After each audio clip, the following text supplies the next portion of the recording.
Seguimos en la ciudad de Roma y estoy ahora mismo a un lado de la Catedral de Roma, que es la iglesia de San Juan de Letrán, que está aquí, pero he venido concretamente a lo que está enfrente, y es este lugar que es la Scala Santa. Seguimos preparándonos para el jubileo del 2025, el jubileo que es el año en que la iglesia invita a peregrinar.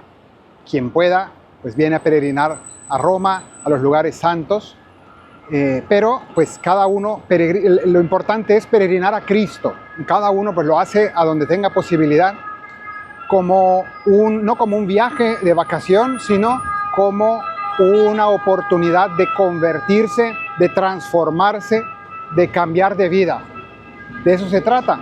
Y este lugar he querido venir porque es uno de los que están más conectados con la Tierra Santa. Recordemos que el lugar máximo de peregrinación en todo el mundo para el cristianismo es la Tierra Santa. Llegar a los lugares santos de Jerusalén ha sido siempre el sueño, la meta del creyente. Pero como en el medioevo, ya desde el medioevo, era tan difícil llegar, entonces el cristianismo trajo a Roma reliquias, pedacitos de la Tierra Santa, para que todos los peregrinos pudieran peregrinar a Tierra Santa viniendo a Roma, que siempre fue mucho más seguro y más fácil de llegar, sobre todo desde los países de Europa. Y luego, pues también hasta el día de hoy, de todo el mundo.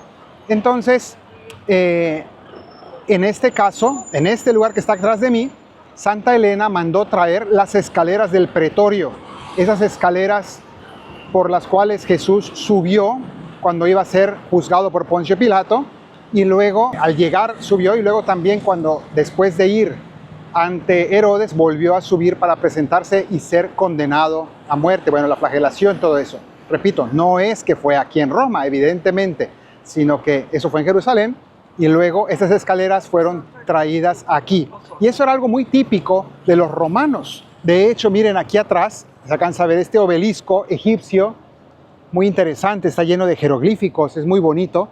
Bueno, pues esos obeliscos, los grandes monumentos que les gustaban a los romanos cuando conquistaban un lugar, se los traían inmediatamente a Roma, y entonces Roma se llenaba de trofeos de todo el mundo. Bueno, pues eso en versión piadosa, devota, cristiana, eran estas reliquias, en este caso todas unas escaleras de piedra recubiertas luego con madera, para que los peregrinos puedan venir y puedan subirlas, pero no de pie, sino que esas escaleras se suben de rodillas.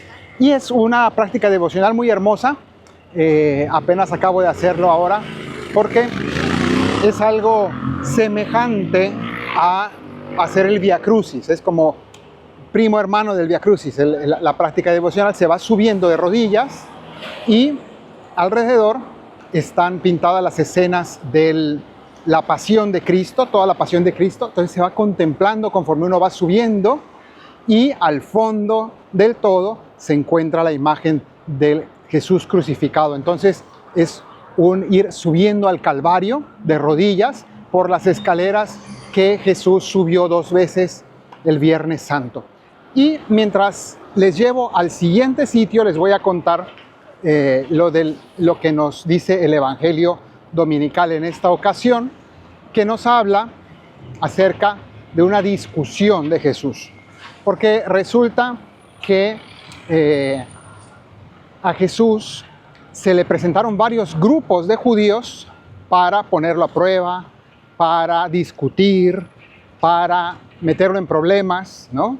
Y entonces discutió con el Sanedrín, discutió con los saduceos acerca de la resurrección de la carne, discutió con los escribas, le mandaron los herodianos también para preguntarle sobre los impuestos, la política. Bueno, todas esas discusiones están aquí en el Evangelio de San Marcos, que es el que estamos siguiendo los domingos, pero la liturgia de la iglesia se ha saltado todo el capítulo 11, que están todas esas discusiones, y llegamos a la última de las conversaciones de Jesús. En este caso no es una discusión agresiva, en este caso no se trató de un pleito problemático de Jesús, sino que se trató más bien de una conversación amigable de un fariseo que por lo visto tenía en muy buena consideración a Jesús y le quiso preguntar uno de los temas más clásicos, pero al mismo tiempo más candentes dentro del judaísmo.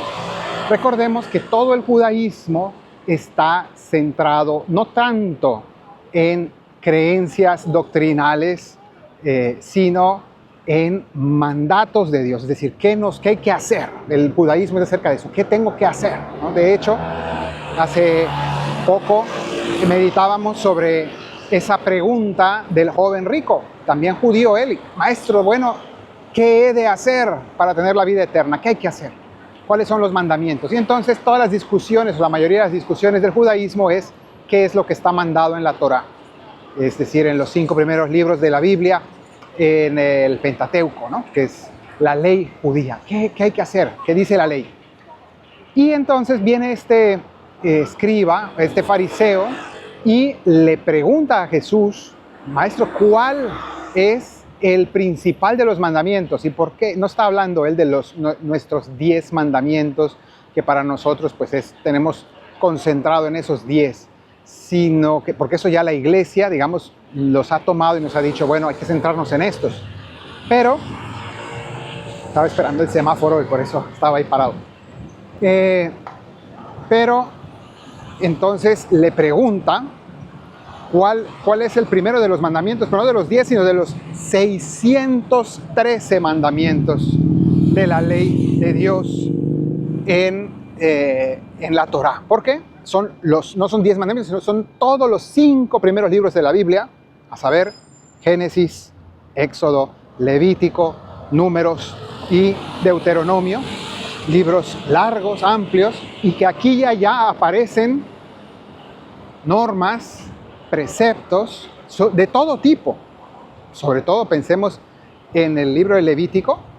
Para los sacerdotes judíos les manda muchísimas cosas, y luego también para el pueblo entero, pues hay muchos preceptos y normas aquí y allá de todo tipo, de cómo comer, cómo comportarse, cómo vestirse, qué llevar, cómo orar, cuándo orar. Muchísimas cosas. Y en total, los rabinos tradicionalmente pudieron encontrar en total en esos 5 libros, todo sumado, 613 mandamientos. Entonces, pues allí es la gran discusión. Bueno, ¿qué es lo principal? ¿Qué es lo más importante?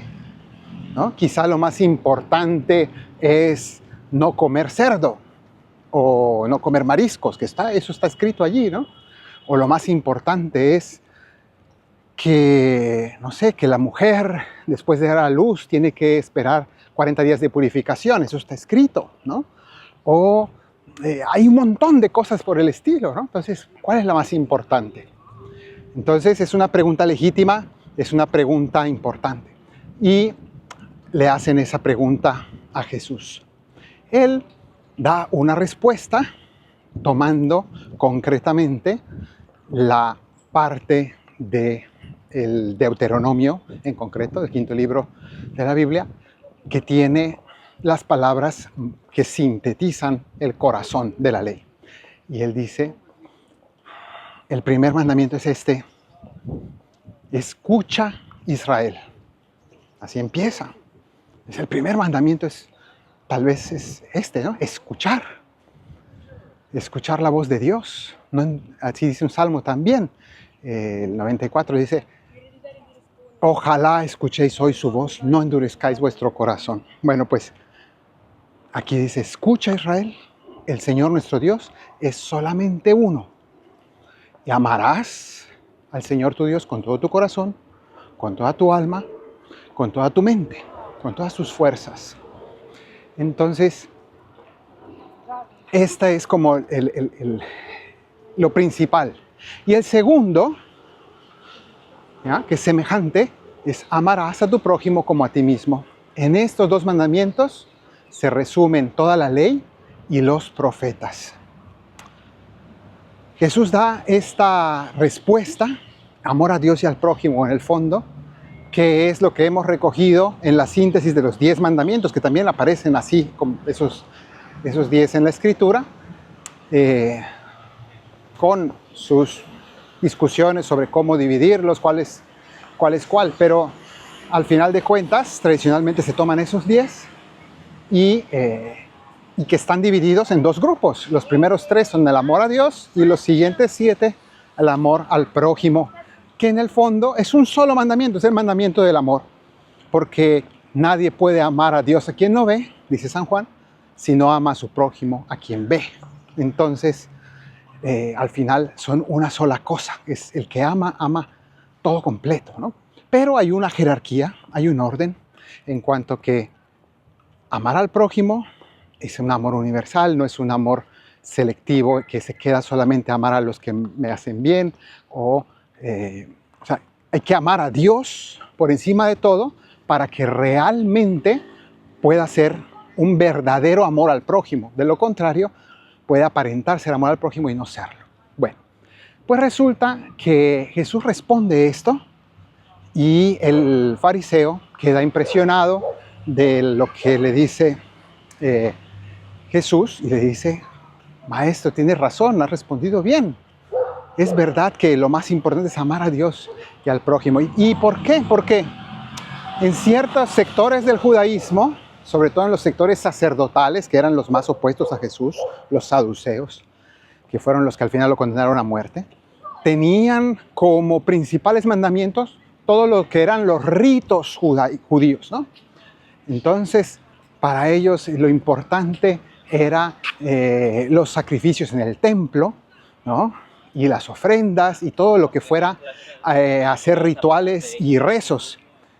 Y Jesús no es que esté en contra de ello, pero claramente Él repite en varias ocasiones esas palabras: misericordia quiero y no sacrificios. Es decir, quiero el corazón de las personas, el que amen y no simplemente que me den ritos. Yo para qué quiero animales, ¿no? ¿Para qué quiero que maten animales en mi honor y me regalen sangre? Eso es inútil, ¿no? Y la Biblia está llena de ese tipo de reflexiones de los profetas. Entonces Jesús sigue en esa misma línea y aquí está diciendo, es que lo esencial es entregarle a Dios el corazón, ¿no? A través del amor al prójimo. Entonces eso es como lo fundamental. Pero yo tomo pie de la formulación de esta frase que Jesús cita, la Shema, que es ese: escucha Israel, el Señor nuestro Dios solamente uno, etc. Y entonces tomo pie de esto para decir que está formulado de una manera muy interesante. Está formulado de una manera maravillosa, porque dice: amarás al Señor tu Dios con todo tu corazón, con toda tu mente, con todas tus fuerzas. Y yo tomo pie de esto para describir cómo es un amor integral y completo a Dios, como está mandado aquí. Fíjense que acabo de llegar a este lugar que no sé si les voy a poder mostrar, creo que está cerrado, pero al menos les traje aquí a la entrada. Y es la iglesia de la Santa Cruz en Jerusalén, Santa Croce en Jerusalén. Aquí se trajeron las reliquias de la Santa Cruz. Desde Jerusalén se trajo aquí. Y los peregrinos que venían a este lugar era como si hubieran ya ido a Jerusalén. De hecho, por eso se llama así la basílica, Santa Cruz en Jerusalén. De manera que cuando venían los peregrinos a Roma, venían aquí y era como si fueran al Calvario a visitar el Santo Sepulcro o el Calvario, el lugar de la crucifixión de Cristo. Entonces, esto es interesante porque al final es otro pedacito de Tierra Santa, ¿no? En Roma. Y por eso he querido venir aquí también. Bueno, nuestro canal es sobre Tierra Santa y ahora nos estamos preparando para el jubileo y por eso les traigo aquí. Y explico lo que estaba diciendo. Fíjense ustedes, amar a Dios con todo el corazón. significa que sea un amor que involucre tu corazón, tus emociones, tus sentimientos, un amor sentido, ¿no? No siempre se puede sentir, pero que sea un amor que realmente me cause fascinación, que me enamore de mi Señor, ¿no? Que realmente sea un amor genuino, que me llene de emoción, ¿no? Es parte de lo que Dios quiere. Dios quiere realmente una relación de enamorados con Él. Entonces eso es una primera cosa. Pero al mismo tiempo se puede caer peligrosamente en un sentimentalismo, emotivismo, vamos a llamarle, ¿no? Que es cuando la persona vive su religiosidad y su espiritualidad buscando emociones, buscando experiencias, y entonces busco todo el tiempo el retiro que me hace llorar, la cancioncita que me emociona y tal, y estoy prácticamente buscando estimular a toda costa la emoción. Entonces ahí, mal asunto.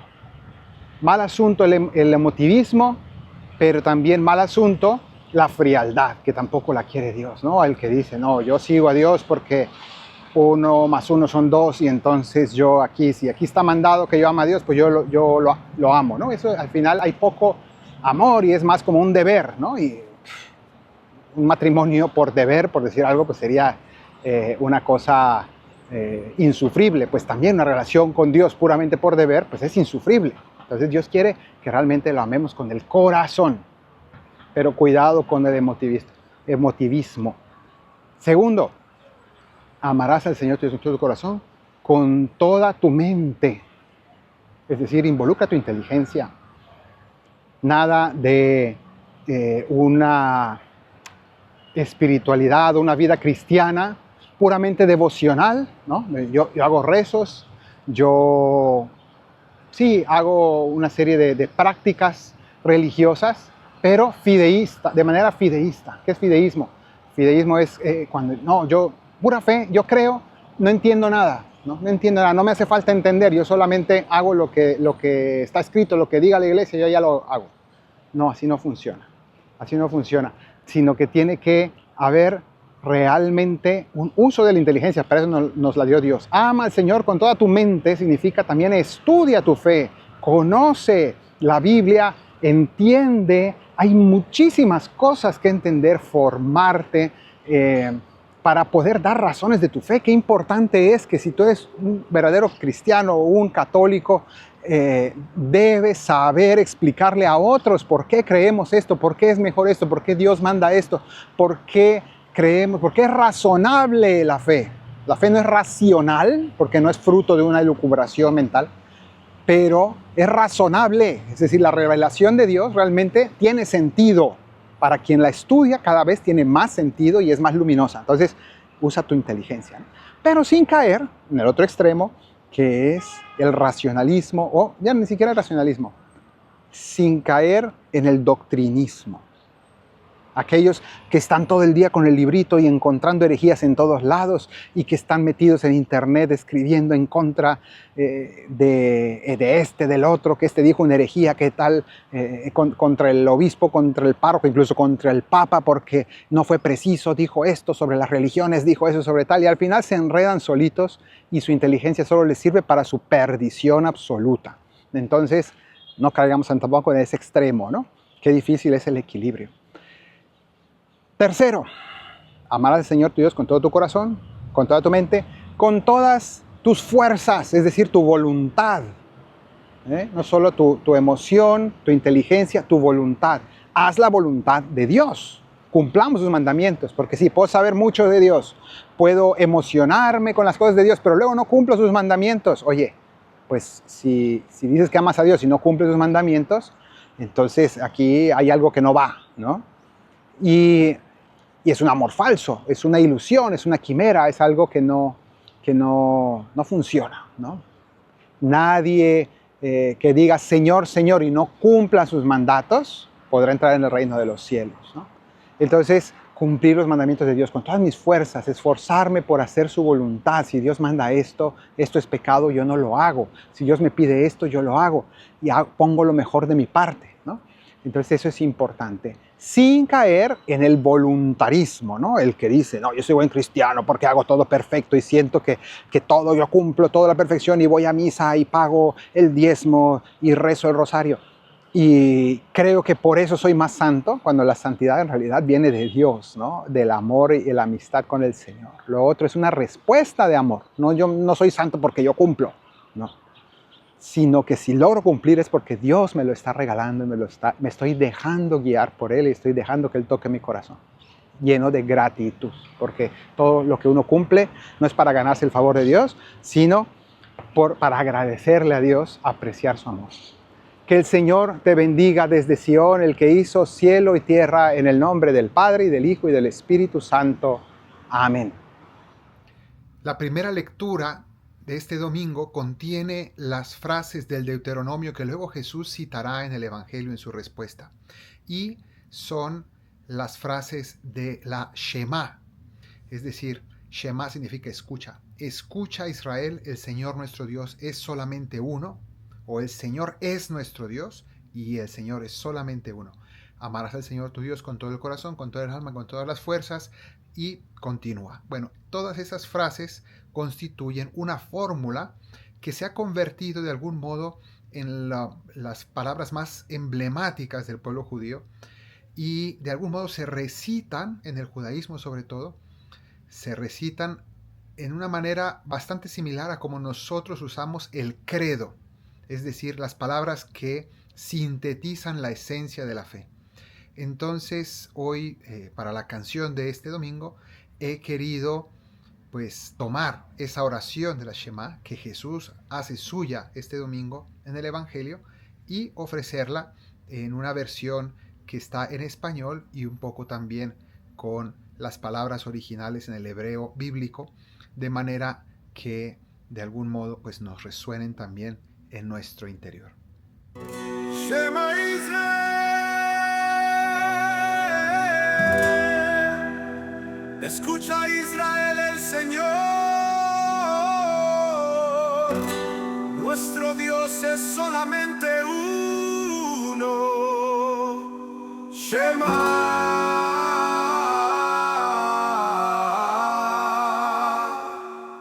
Israel, Adonai Eloheinu, Adonai Echad. Llamarás al Señor tu Dios con todo el corazón, con toda el alma, con todas las fuerzas.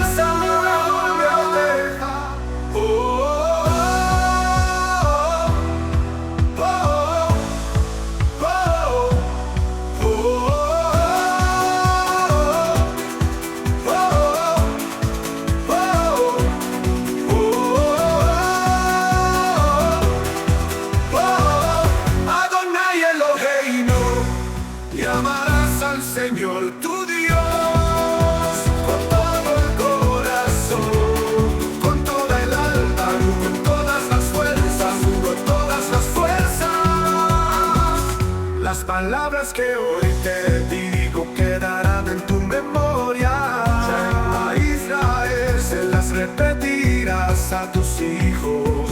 Shema, y hablarás de ellas estando en casa y yendo de camino. Shema Israel, acostado y levantado. Shema Israel, llamarás al Señor tu Dios con todo el corazón, con toda el alma, con todas las fuerzas. Las atarás a tu muñeca como un signo. Shema Israel, serán en tu frente una señal. Shema Israel, las escribirás en las jambas de tu casa y en tus portales. Shema Israel, llamarás al Señor tu Dios con todo el corazón, con toda el alma, con todas las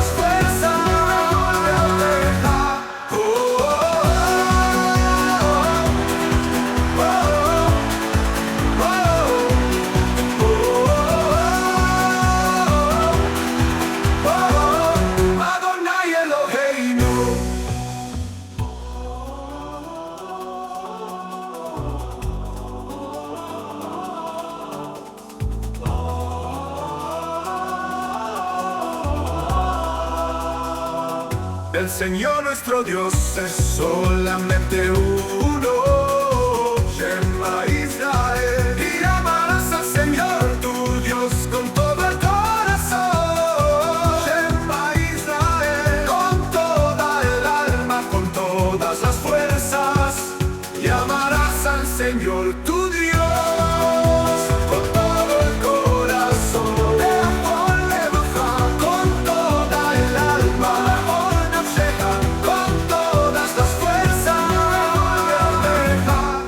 El Señor nuestro Dios es solamente uno. Shema Israel, Adonai Eloheinu, Adonai Echad.